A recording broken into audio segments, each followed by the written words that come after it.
Chapter 8, Section 3 is all about activity series of an element.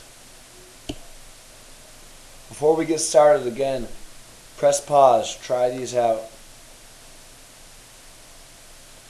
Okay, hopefully you've got an answer down there with it completed and balanced the best you can. These are both single displacement reactions. If your first one looked like that, nice job. That's exactly correct. The aluminum kicked the zinc out, and then we're balanced there with our coefficients. However, if your bottom one looked like that, okay. If you're looking like this right here, then let's watch and we'll talk later, okay?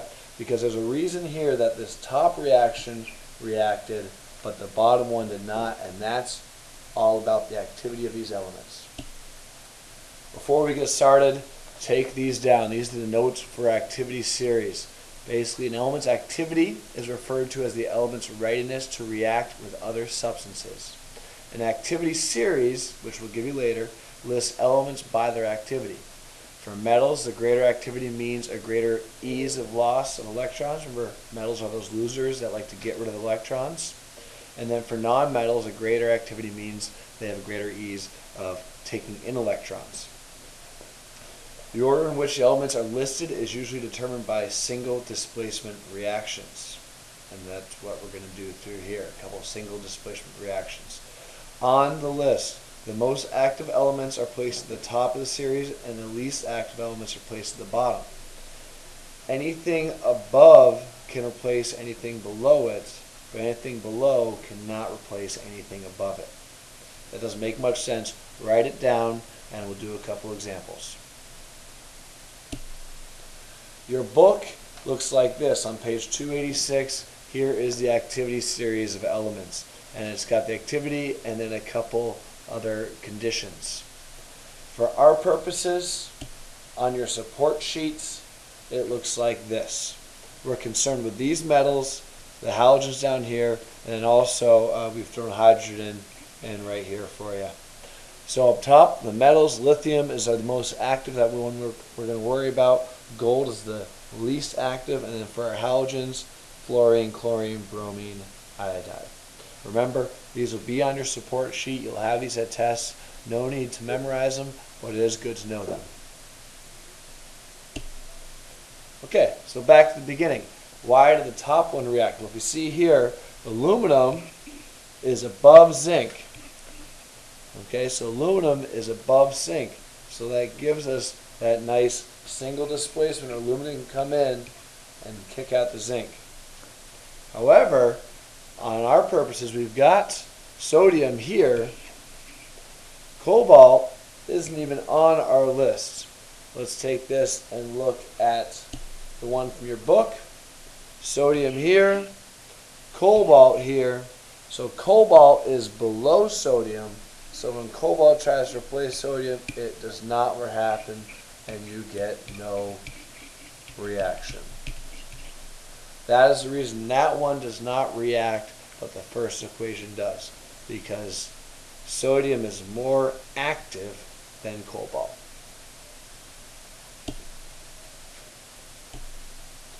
Okay, a couple practice. Here's what I want you to do. Press pause, try these on your own, try and see if they first work, then balance them, okay? Before I would go though, I'd make sure I had my activity series in front of me. Oh, there it is, okay? So leave that in front of you. Try them. If they work, make them work, write the proper products, and then balance it. If they don't work, just write no reaction. Okay, hopefully you've tried them a little bit. Now I'm going to go through. I've got zinc here, and that's an anion. I know the zinc, that's a cation. The zinc ion is a 2+. And if I break up hydrochloric acid here, I've got my cation hydrogen and my anion chloride. Come on over here, and I can see that zinc is above hydrogen here. So this single displacement reaction should work out. So that will give me zinc chloride 2 there to balance out the charges, and hydrogen gas, a 2 there because it's my diatomic. Now let's make sure that's balanced.